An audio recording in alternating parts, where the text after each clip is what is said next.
আমি আব্দুর রহিম। আমি professionally bike stunt rider. আমি হচ্ছে স্পোর্টসম্যান স্পোর্টস ক্যাটাগরি থেকেই সিলেক্ট হয়েছি। এখানে বাংলাদেশ থেকে প্রায় 7 জনের মতোই চান্স পেয়েছে, আর ওইখান থেকে আমি একজন। এখানে 150টা দেশের ইয়তরা আসবে। বেসিক্যালি আমার দেশকে রিপ্রেজেন্ট করা, ওদের দেশের কালচারগুলো জানা।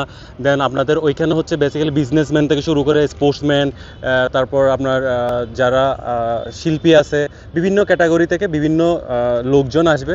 যেহেতু স্টান্ট রাইডার, আমি ওদেরকে ইমেল করেছি, আমার যদি স্টান্ট করার সুযোগ থাকে ওরা আমাকে স্টান্ট করার জন্য একটা সুযোগ করে দিবে।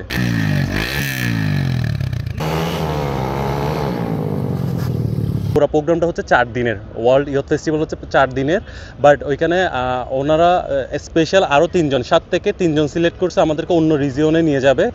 টোটাল আমার জার্নিটা হবে 15 দিনের, আর বাকি 3 জন আমরা থেকে যাব, অন্যরা সবাই বাংলাদেশে ব্যাক করবে। স্টান্ট রাইডার আর হচ্ছে আপনার যারা রাস্তার মধ্যে উল্টাপাল্টা বাইক চালায় তারা কিন্তু এক না।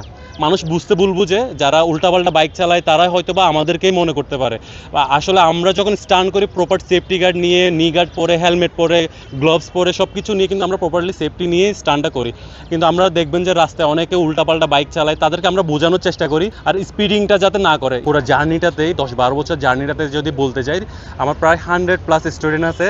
বাট কষ্টের বিষয় হচ্ছে আমাদের এই স্পোর্টসটা খুবই এক্সপেন্সিভ একটা স্পোর্টস। স্ট্যান্ডার্ডও 2 ধরনের হতে পারে।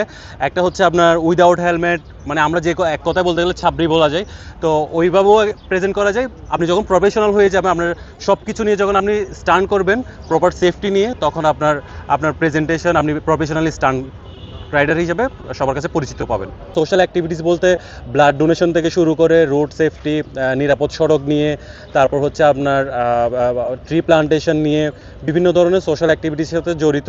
এগুলো হচ্ছে আমাকে নতুনভাবে রিপ্রেজেন্ট করে, ভিন্নভাবে রিপ্রেজেন্ট করে। তবে একটা দুঃখজনক বিষয় হচ্ছে বাংলাদেশ আমাদেরকে এখনও পর্যন্ত ওভাবে স্বীকৃতি দেয়নি।